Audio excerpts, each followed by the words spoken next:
5টা হইব 8টা হইব ওই তো না একটু দুই তো হয় ওলি আমার তো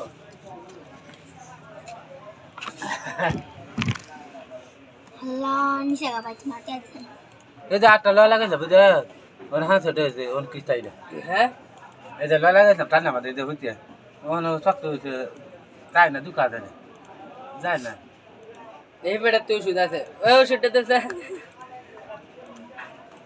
দুকা দেয় না শক্ত ঠিক হইছে আটটা ঠিক হইছে না তেরে এবার জায়গা তো তুই আঙ্গুর এবার জায়গা এটাতে হাত দিতে পারি একটা দিলে দেখো 50 টাকা কে থাকলা তু না এখানে দেখে বেটা কেডা আই কাইতে দে আর টাকাটা একদিন যে কাজে লাগবে দেখছিলাম হেডে দিদি মাঝে মাঝে তোমার করে আই কে লাইটে